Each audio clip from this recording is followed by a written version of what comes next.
Hey there, you beautiful badass. Welcome to the Keri Croft Show. I'm your host, Keri Croft, delivering you stories that get you pumped up and feeling like the unstoppable savage that you are.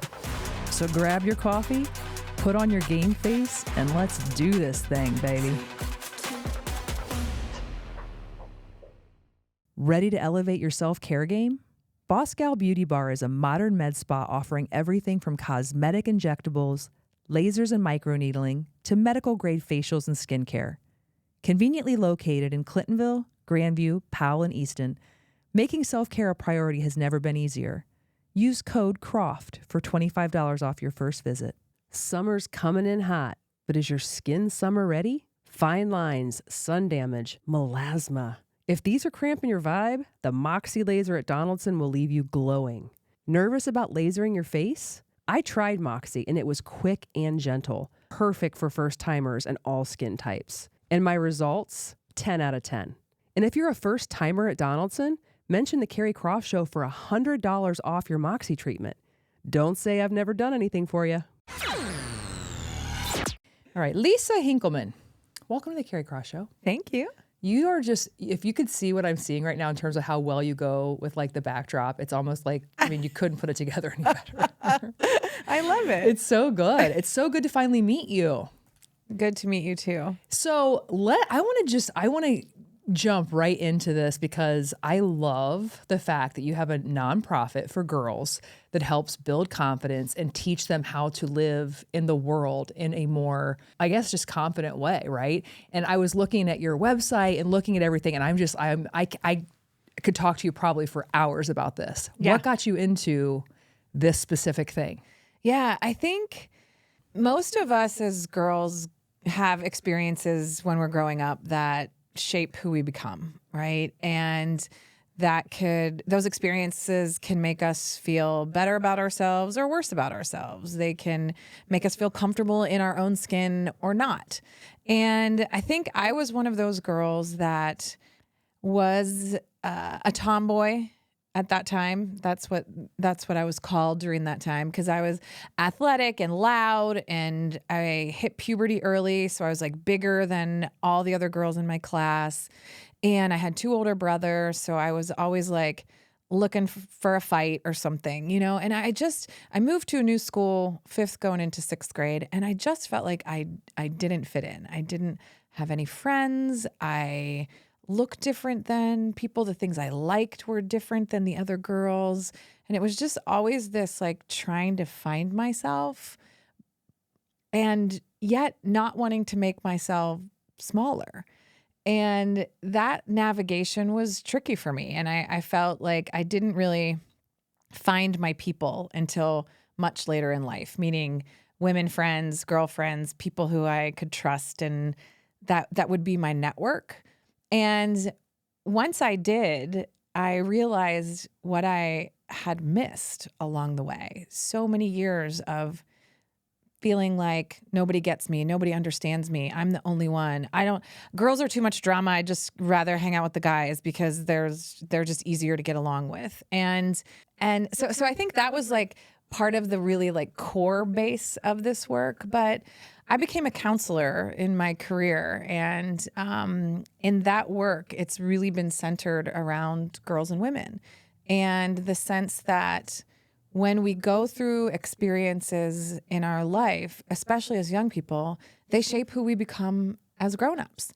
And if those experiences include a lot of negative reinforcement, include a lot of pressure to make yourself smaller or different, include a lot of the internalization of what's wrong with you and what's not okay with you, we keep that and we change to become accepted by others. And for many girls and women, we change in ways that are harmful, that don't help us actualize our full potentials. So I think it was a matter of like personal experiences alongside professional experiences that made me think maybe we could do something for girls at an earlier stage of their life. So they're not the women that I'm seeing in counseling, but they're the girls who we can give the skills and the competencies to have the conversations early to really start to shift their trajectories, because we're shifting their perceptions of themselves, what's possible, who they can become at the time where their self-confidence is most malleable. And that was some of the early integration of the thinking around Rox. And Rox was born. That's when Rox was born. Was Rox born before your actual daughter was born? Oh, well before. Okay. I was a professor at Ohio State in 2006. I had actually finished my PhD at age 26 and started a career early in academia. And the initial study and the initial work of Rox, the first Rox program, started in 2006. And we had 57 girls who participated in that first program in Columbus City schools. And I would train my graduate students to implement the curriculum that we had been developing and to test and pilot it and to see how girls were growing and changing and evolving. And we were like, this is working. This is actually working. And so then we kept using that data to refine and enhance and improve and increase the efficacy of the program. And then my students would go graduate and say, "Hey, Dr. Hinkelman, can I keep running Rox?" And I'm like, "Oh, for sure. Like, let's just keep doing this, because it's like you love it, the girls love it. It's making an impact." And then after 5 years of kind of this very organic growth, in 2011, I was like, I think this could be something. And that was the year that Rox became a nonprofit. And so we started scaling the work, building out a team, keeping the model where we train and license school counselors and social workers and educators. And then they take our 20-week curriculum back to their schools and they run it in small groups with girls. And so at this point, so that year one, 2006, we had 57 girls. This year, we had 8,900 girls across 44 states and 500 schools that participated in Rox. So it's been an evolution. And so what's so interesting, and I'll get back to the question that you asked, is I have done this work now for almost 20 years. And I didn't have a daughter until 2020. So that has been so amazing, terrifying, such a gift alongside tremendous pressure. Because I feel like people are going to be like, "Ooh, hey, expert on girls, let's see how your daughter turns out. What's a Hinkelman's daughter going to be like?" So I feel that that intensity, and I am just it's such a treasure to have a daughter. I'm sure. And isn't that just so interesting that the story was written that you would end up with a little girl, Irene? Yeah, Irene. How old is she now? She's 4. So she's 4. She'll be 5 here in a couple months. Is she like a hard charger like you, like her mama? Like she's a wild woman. Good. She's a uncontrollable force of nature. Good. And I love every minute of it. Okay, so and I love every minute of it. You'll say that again.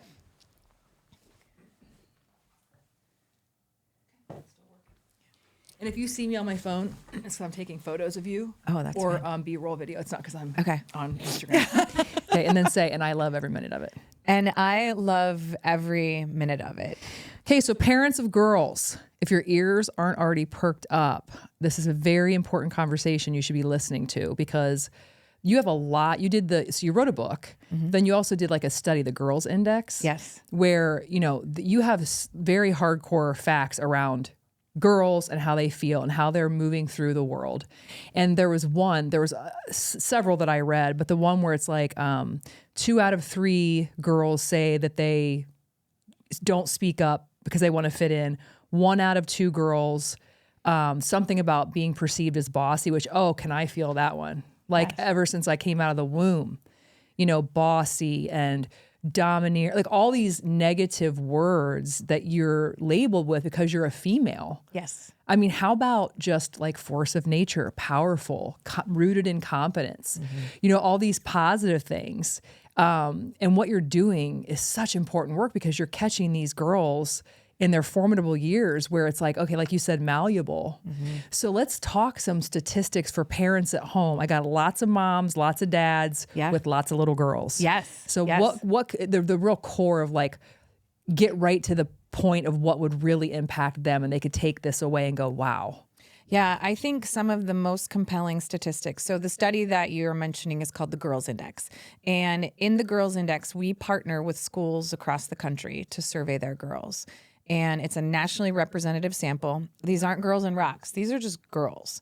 And in the last iteration of the study, we surveyed 17,502 girls in grades 5 through 12. And it's the largest study of its kind. And so what we saw in this research is that confidence drops significantly between 5th and 9th grade, and then it just sort of hangs out. And it doesn't rebound during the course of our period of study. And in other researchers who have looked at confidence in women in later in life, confidence stays pretty compromised for most of us until actually our mid-40s. So it's like, okay, in 5th grade, you're 10. And in 9th grade, you're just emerging in the mid-teen years. And then you just lack confidence for the rest of your adult life when so many critical decisions are being made, right? I mean, think between 10 and 45, you are making very significant decisions on your relationships, your education, your career, your friend groups, all of these things. And I think so much of our decisions are rooted in places of self-doubt. And we stay in places that we shouldn't. We stay in relationships that we shouldn't. We take pathways that we shouldn't because we don't believe ourselves as capable or confident enough to pursue those, or to leave an unhealthy relationship, or to take a new adventure or a risk. And if we could help girls keep that confidence that they have when they're young, or build it back up, the confidence that they've lost, how would we change the decisions that they make? How would we change the careers they would pursue? How would we change the success of their friendships and their relationships because they believe themselves to be deserving of something good and healthy and fulfilling and sustaining? So the confidence piece is probably the most concerning for me because I believe that it impacts every domain of a person's life. And then we see it play itself out in unhealthy ways throughout all of our lives.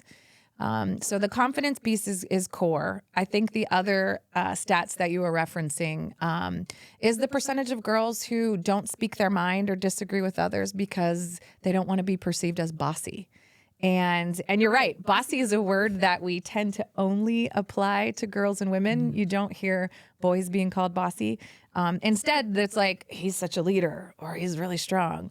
And so that is troubling, that the perception of having an opinion or speaking my mind is something that wouldn't be welcome and would be perceived as negative. Can we change? Can we go viral and just start calling men bossy?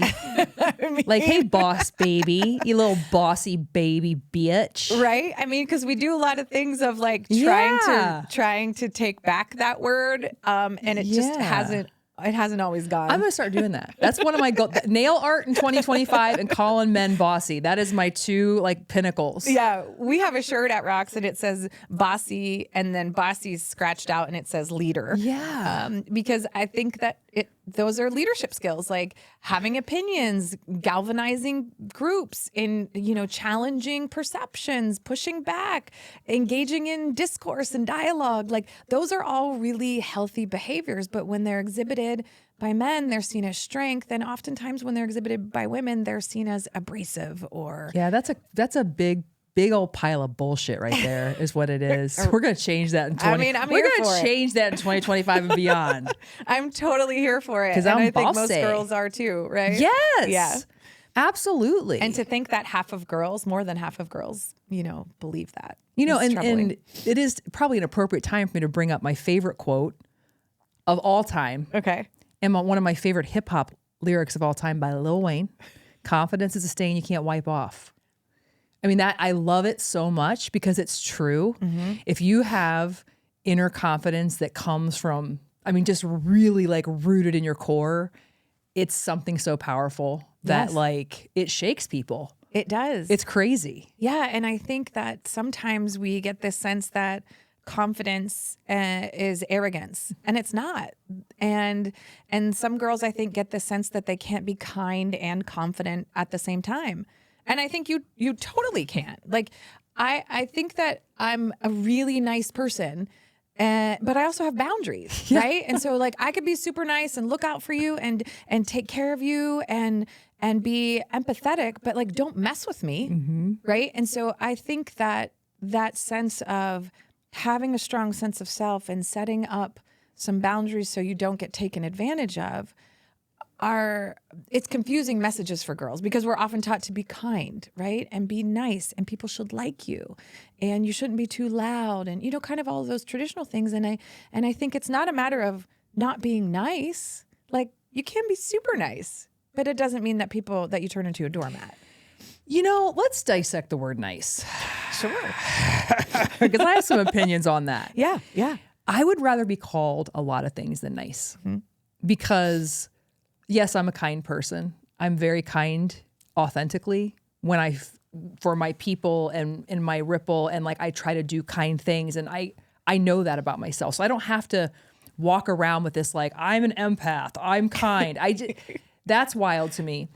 But this whole idea of nice, and it's like who are you really? If your goal is to be liked by everyone and to be perceived as a nice person, who are you at your core? So with my personality and my sage wisdom in this old age of mine, I'm looking at you thinking, wow, this person really probably hasn't found themselves yet, but who are they at their core? And I'm not saying that in a way of like, ooh, who are you? It's like, I can't wait for you to find you. Yeah. Because you're spending so much time externally, the optics of everything. So your head's on a swivel, trying to figure out how to fit in, who you're not going to let down, whose agenda you're going to help fulfill, right? And you're exhausted internally. Yeah. You're feeling really unaligned, but you don't know what it is. It just feels icky. It's misalignment. Yeah. It's misalignment. And I think for our girls, right, when you're in those formidable years, you're trying to figure out who you are. And our girls now are trying to figure out themselves in an age that was very different than when I was growing up, because they are getting incessant, constant feedback from the world in real time. And that layer of social media is I'm trying to figure out internal validation, but it's all coming externally, right? I can quantify the number of likes. I can quantify the number of followers and friends. I can quantify that. And that level of necessity for validation has kind of changed the landscape of self-creating, and who am I becoming, and what do I care about? Because right now, so much of what we care about is infused, or it comes from what other people tell us to care about, or what we should like, or do you like this outfit? Let me see if I got enough likes, because if I didn't, then I might not wear it again. Or let me post this photo, and if it doesn't get enough activity, then I'm going to pull it down, right? So that sense of figuring oneself out is now so much more complicated than it's ever been before. And for girls who, like, one of the paths of adolescence is figuring ourselves out, right? Figuring out who we are, who we're becoming. And that is like one of the tenets of what it means to grow up, go through adolescence, figuring it out. And I think our girls are in this really tricky spot right now that's very different than it was a generation or two ago. And sometimes as adults, we don't know how to relate to what they're experiencing right now. And that is creating even more tension in our relationships and more difficulty in knowing how to support them. So how do we then with girls, is Rocks trying to get to girls like in the 5th grade, or is that kind of where you guys That's are? where our programming begins Okay. in 5th grade. Although I will say probably the number one question I'm getting right now is, can you start Rocks earlier? This stuff is already starting.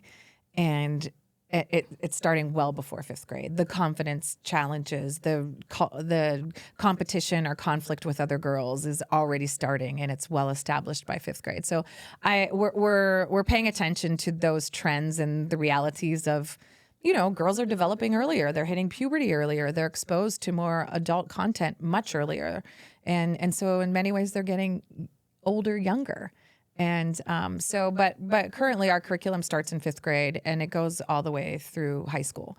So a girl could participate in rocks at any of those points along the way.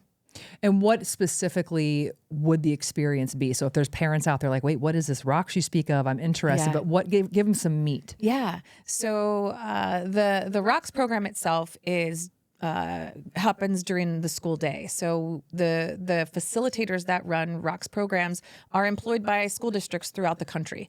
Every kind of school that you can imagine has a rocks program. There's more than 500 schools that run it, and public schools and private schools and parochial schools and charter schools in every kind of community. And basically that school counselor, social worker, teacher is meeting with a small group of girls, usually about 10 girls, once a week for 20 weeks. And they go through a curriculum together where they are doing team building activities. They're doing self-awareness activities. They're talking about challenges in relationships and developing healthy communication skills. They're learning the difference between passive, aggressive, assertive, and passive aggressive communication, and what they might default to and how to use these different kinds of communication strategies in different parts of their relationship. They're learning how to navigate social media, how to set boundaries, how to stand up for themselves. They're learning how to create a path and a future for themselves that isn't restricted in any way by messages that they might be hearing or paths that they might have seen for themselves that they might not actually fit into. For us, we want girls to think about their future, their careers, becoming leaders, right? So in those 20 lessons, they'll experience career development activities of what am I good at? What do I like? What am I passionate about? And they'll think about leadership in a way that, what are the traits of a strong leader? Do I see myself in those traits? What are my strengths that I could bring to leadership, and what does that look like for me? We also talk about sexual harassment and sexual violence prevention in rocks because, unfortunately, that's a reality for about 30% of girls. About 36% of girls will experience sexual harassment during their high school years, and about 1 in 4 will experience sexual violence by the time they're 18. And so what we do is help girls identify signs of unhealthy relationships and help them know how to stand up for themselves verbally and physically, and then also learn how to access a network of support. Who are the people I could go to talk to if I'm feeling unsafe, if I'm feeling pressure, if I'm feeling like something's happening or has given me something in my gut that I need to get support from. So for us, it's about understanding the reality of girls' lives and giving them a safe environment to learn, to explore, and to access more support from their peers, from a professional, and then from the network of others who love and care about and are investing in their futures. Stress and inflammation take a toll on your body and your wellness. Relax, restore, and rejuvenate at Panacea Luxury Spa Boutique. Book any service of $100 or more and enjoy 2 hours in our luxury amenities. Unwind in our Himalayan salt saunas. Recharge in our wet retreat space with a eucalyptus steam room, hot hydrotherapy pool, and cold plunge. Then drift into deep relaxation with our hanging loungers. What's your panacea? We'll help you find it. Listen, nobody loves laundry day. But thanks to the Fluff, laundry is officially off your to-do list. Just schedule your pickup on the Fluff app, toss your dirty clothes in any bag you've got, and leave it on your front porch. The Fluff handles the rest, returning your laundry fresh, folded, and in our reusable vinyl bag in just 24 to 48 hours. Flat rate pricing means you stuff the bag full, and yes, pickup and delivery are totally free in Central Ohio. Use promo code Keri for 20% off your first order. P.S. Ask about our monthly subscription to keep life simple and your laundry done. Who says you need a special occasion to feel like a celeb? I mean, stress is real. Life is busy. And your scalp? Yeah, it deserves some love too. That's where Headspace by Mia Santiago comes in. Treat yourself or someone who deserves it to a luxurious scalp treatment and a killer blowout or cut, because nothing says main character energy, honey, like a fresh style from celebrity stylist Mia and her team. And because we love a good deal, mention the Keri Croft Show and get 20% off your service or any gift card for somebody in your life that you love. Headspace by Mia Santiago, because great hair days shouldn't be rare. What are some more details or statistics or things that you see and understand that might be startling or like heads up for parents? I mean, some of the things that came out in this most recent research, that about 55% of high school girls said that they don't like coming to school because of conflict and girl drama.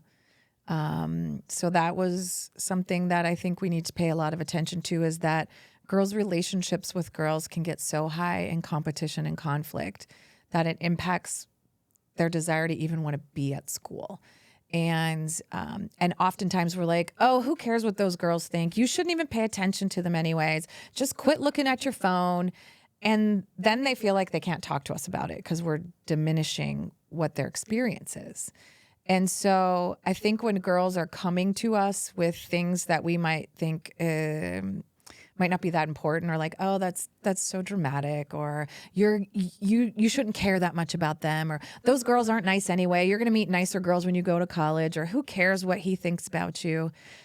Like we're coming from a good place of trying to bolster them or thicken their skin, but they're hearing it as like, you don't get it, you don't understand my life, and you don't care.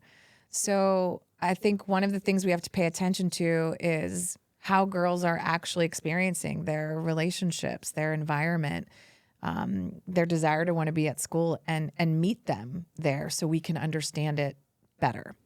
I often talk about letting girls be the experts on their own lives.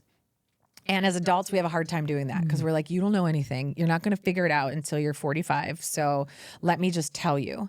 And it's a really bad way to approach relationship building, right? Because we'll say things like, well, when I was your age, I know exactly how you feel. This exact same thing happened to me. And they're like, you are 100 years old. You don't get it at all. My life is so different.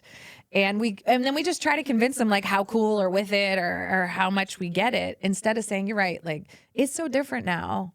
I know what it was like for me, but tell me what it's like for you.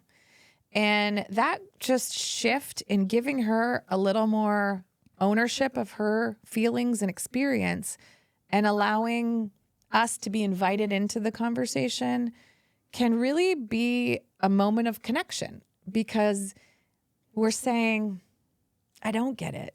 I don't know what it's like to live in your body, in your shoes at this moment. I know what it was like for me. Share with me. And even if we went through something very similar, I think sometimes it's like, oh yeah, well, this happened for me. You know, I lost this person at that age, or I got stood up the night before homecoming too. I know how you feel. And so I think in general, we shouldn't tell anybody that we know how they feel. We should just say, gosh, I know what I would feel like, or I know what that felt like for me. Yeah. Tell me what it's like for you. I think girls, what we also heard in the research is they just want to be listened to. They don't want people to judge. They don't want you to solve their problems. They're not always sharing something with you because they want you to barnstorm in and call the principal and call the teacher and call the coach and call the other girl's mom and fix it. And I think that's often what we have this tendency to do. We get in this protection mode and we're going to like solve it, or we're going to tell them what to do, or why don't you just do that? Or you should tell them that, or do this. And sometimes they just want to be listened to. I just want to get it off my chest. Somebody somewhere said something so profound that I don't remember who it was, but it stuck with me. Like when someone confides or comes to them, or they're in the middle of the throes of something like this, they'll qualify it. Are you looking for a solution? Or are you just looking for an ear and like a heart to listen? Yep. And I think, I've been so guilty of that. I'm a woman of action, if you will. My husband, it drives him crazy when I say that. But, find the solution. And, so I have really thought a lot about that. When sometimes someone just needs you to listen and to say, you know what, I don't share that experience. I'm so curious and I'm here for you. Like, let's talk about it. Opening that up is so powerful, but I think, I don't even know if it's hard to do, but I just think we need to maybe teach ourselves a little better to step back and look for those cues. Yeah, because we got to kind of kids. pause, right? Right. And to your point, you just said it so eloquently. We do want to we want to beat the kid down with like, when I was your age, I walked to school in the snow, barefoot and nude, and I know this and you're dumb. And that is your intentions are so good, but it's the opposite of what, I don't care how old your kid is. Like even Dane, my son, is 6.5. And sometimes he'll be like, you're not listening to my words. You're not hearing me. And I'm like, wow, he really is trying to tell me like I'm not. I mean, and usually it's because he wants to go to Legoland or something. But it really is something that we could all take a page out of that book. Yeah, because they want that support and they want us to listen to try to understand them, not to respond, right? So I think sometimes we're listening to respond instead of listening to understand. Do you know what I also love about what you said about the program is that you're teaching them about like passive aggressive, assertive and aggressive behavior. And I don't know if I'm just aging out, like if I'm that old lady on the stoop, but I don't understand certain things happening. And I'm going to explain a couple of them to you. Okay. So ghosting. Okay. Ghosting is the most cowardly bullshit, bass-ackwards way to present yourself in the world. And I don't care if it's on a social level. I don't care if it's on a dating level. And I don't care if it's on a business level. I was ghosted on a business level recently. Now, this is like, I couldn't believe it. I'm like, this is some serial killer shit here, right? And so for me, I was like, what did I do? Like, I don't get the ghosting thing. And whoever out there in the interwebs and the cool app world made this a thing and now people can stand by it. Like, oh, we ghost in this era. The fuck you do. Yeah. It is such a cowardly way to present yourself. So I love the fact that you guys are talking through how to communicate that and being passive aggressive. I'm also noticing with adults, if you come to an adult and try to kindly confront something, it is almost like you're bringing like a courier to bring a note, like you did like the 1800s or something. People don't understand. If you try to kindly confront something, people completely lose their shit. Like a confrontation is so, and when I say confrontation, it does have a negative. What I mean is if you and I are having a disagreement and we are friends and I really want to get to the root of it and I'm smart enough and astute enough to know that like my reality I've created isn't 100% accurate. Yep. I know that. Yeah. And your reality isn't 100% accurate. So what I'd like to do is kind of come together and hash through it and then get to the other side. And usually you're stronger then. Of course. Yeah. But nobody will go there. They'll talk about it. Triangulate. They'll do all of that. No one wants to like look at each other and be like, look, we've been friends a long time. Something's this off. bugged me. I trust my energy. Yep. What's up? So I'm so happy that you guys are doing that because it's so important. Next thing you know, you're 50 years old and you can't have a conversation. Well, and I think what we see happen is the ability, and we teach I statements, right? How to use I statements. When you did this, it made me feel this way.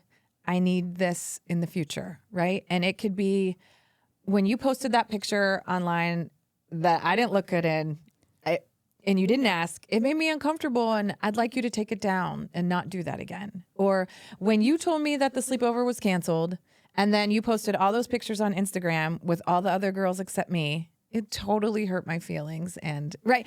So being able to acknowledge and confront with like kindness, right? And coming to the conversation with care because you want to preserve a relationship that's important or you want to have a brave conversation. Sometimes you just need a little template for that. And then you need to practice it in low stakes situations, right? Practice being able to ask the teacher like, hey, I think I got number 6 right on this test. Could you check it again? For some students, that is like a mortifying, I could never do that. And for others, it's no problem. But what are the places that we can give girls safe places to practice? safe scenarios so that when it comes to be something more high stakes, I've already practiced it in these other situations. I've already had the chance to try my voice out in an environment where people are cheering me on, so that when I have to do it by myself, I have the self-efficacy to do that. But I think that what we know is what you're talking about exactly. That ability to navigate those relationship challenges is one of the core reasons that girls' relationships get high in conflict, because we don't learn how to have brave conversations, and we see that interaction as aggressive. Right. And we're supposed to be nice, right? And so we'll be nice to each other's face and then be like, oh my God, she's so much, right? We'll do the passive aggressive stuff, stir up the pot over here instead of saying what we actually need to say.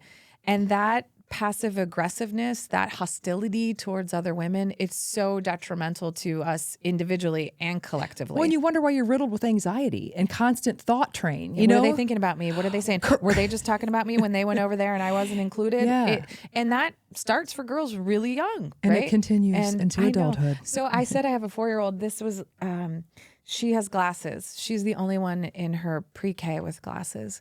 And one of the other little girls told her last week that girls with glasses weren't invited to her birthday party. And I was like, I had so many feelings about it, but I was like, they're 4. It don't matter. You will fuck somebody up for your kid. Trust me. It's oh my gosh. Right. I'm not ready to make rocks for 4-year-olds yet, but it just made me just so keenly aware of how early some of the exclusionary behaviors can start. Yeah, I've had a couple little playground, little interludes with a couple 5-year-olds. I'm like, that I wasn't necessarily. We might need to. I wasn't proud of it. Literally, there was like one moment with Dane where he was being excluded by these 2 little boys, and the one boy was being particularly dickish. Yeah. And I was watching it, and I was reminding myself, like the Keri, like the brain of my. Where okay, the reasonable part of my brain was like, Keri, they're 5. Like, it doesn't matter, right? And then the heart part of my brain watching Dane chase them and like getting increasingly more upset. And so finally, this little kid was like just being an absolute asshole. And like his mom was like over with like 2 other kids, whatever. And I was like, hey. And he goes, we don't feel like playing with him. And I go, well, then you shouldn't come to a playground. And then I was like, maybe this is one for me to like get on the couch with my therapist. Keri, you cannot do this. You can't be this way. But you're going to, of course. Yeah. My God, with your kids, like you will like. Yeah. And then take you a have bullet. to try to help her figure out what she's going to say back or how to navigate that. And, it's putting into practice so much of the intellectual work that I've done over the last 20 years. And obviously it hits a little different, but it's those patterns can start so early. And if we could catch them before we're 20 and 30 and 40, maybe we can set different pathways for these girls. Yeah. And I think maybe like the word confrontation it just has a very scary, I think, meaning to people. But I've always thought of it as it's like if you can get to that gentle, honest confrontation, then you really do get to the truth.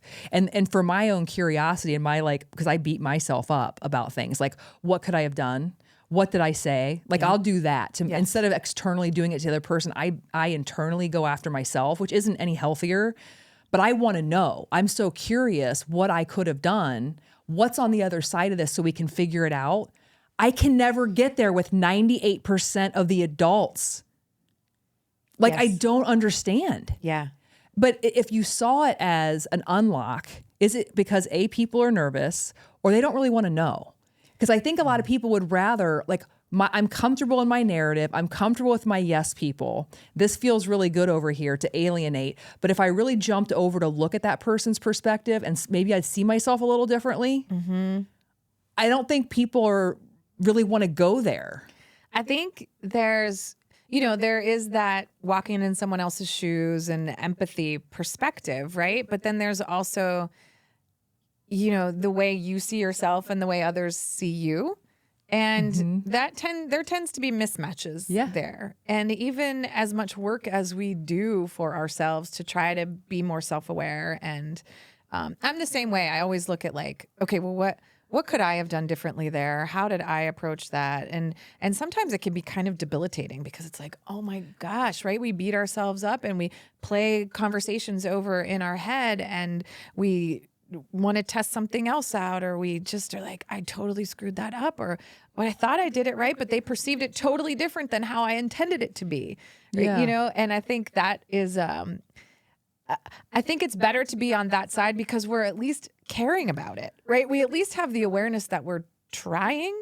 And I think a lot of people don't even have that awareness. They're not even thinking about like, that differentiation in the ways that we communicate and build relationships. But I think when you become aware of the importance of relationships in your life and cultivating healthy support networks and support systems and having honesty and authenticity in those relationships, you increase your awareness of what you're doing, what you're giving, what you're taking. Yeah. And I think that's something, I don't know when we totally figure that out. I think it's got to be something that we're constantly working toward improving if we care about other humans. I agree. And I just think like confrontation can lead to a really great space that you both feel good about. You see some things you could have done better, and then the relationship can grow from there. Yeah. Wouldn't you say the healthiest relationships you have are where you're the most authentic? Yes. Yes. Yes, and where you can be honest and you don't feel like there's energy or weirdness or noise or what am I not seeing or why is the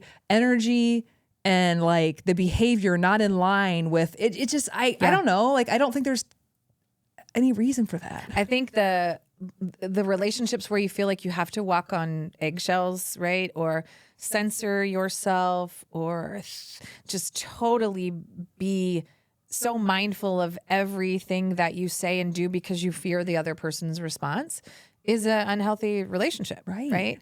And a lot of girls are in friendships like that where they're constantly thinking, what are you going to think about me if I wear this, if I go here, if I do that? Because just being me isn't okay. And just being myself or saying what I think, you're not going to accept that. And so we almost position ourselves to be in these unhealthy relationships from very early ages because who I actually am, you won't like. And then I think we have to untrain ourselves. And we do that by being around people who do accept who we are and who love us with all of our faults and challenges and who help us grow because they help us see the things in ourselves that we might not see.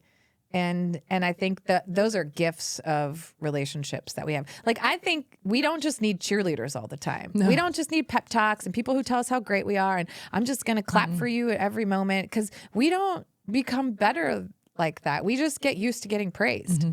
And that is problematic in our society. It's problematic for kids. If all we do is praise kids for being so great and you're so great and you're so wonderful, they just get used to getting praise. And so I think our most successful relationships are the ones that are generative in the ways that they're constantly growing and evolving because we're able to have those intense interactions and confrontations in the healthiest, most kind and loving ways. Yeah. Well, I love what you're doing. And I want to be, the reason why you and I even connected originally is there's a guy that I know from Lima, Dominic Rose, who is such a great supporter of the show. And is it Megan that he connected with? Yeah. That's how we got connected. He was like, you would totally want to volunteer or do something or speak to the girls or do something. And I'm like, oh, I need to know more about this. So I would love to talk to you offline about how I could, clean up my cussing and like come in and talk to these girls or add value, do something. Because I just think what you're doing is so incredibly important. Thank you. I mean, it is. It's something I wished I would have had at, for my younger self. Yeah. And I think it's something that I still need, as I'm growing up and as I'm an adult and as I'm impacting other girls' lives and raising a girl. It's like we don't grow out of all of the insecurities and all of the challenges necessarily. I think we're continually becoming and surrounding yourself with other people and women who are on that journey of self-awareness, but also like will stand with you as you do this work is so important. Yeah. So I would love for that to happen too. Good. That'd be awesome. I've passed the snuff test. How can people find you? Like if they're like, I want to learn more, I want my daughter involved in this, I'd like to help volunteer. Yeah, rulingourexperiences.org is our website. And on that, you could find out information about our program. You could look, there's a map to see if we have rocks in your area or in your school district, in your state. There's also a lot of resources on there. The data and research that we talked about, you can pull down an infographic to see some of the high level data. There's some webinars and resources for adults who have girls in their lives. We really try to keep all of our work central to the girl, but also we want to positively impact her environment. The teachers and coaches and parents who are mentoring and raising girls, we know that they need tools, they need support, they need to understand her reality so that they can best help her. And so that's why we've kind of built out our organization with the girls program and then the tools and resources and supports for the adults who have girls in their lives. I love that. Well, it's so nice to meet you. So good to meet you too. And hopefully this is only the beginning. Yes, I'm here for it. Me too. And if you're still out there following your girl, follow me on YouTube, Spotify, Apple, or wherever you get your podcasts. And until next time, please call the next man in your life Bossy. We're going to start a revolution and keep moving, baby. You big boss, baby. Oh my God, I love it.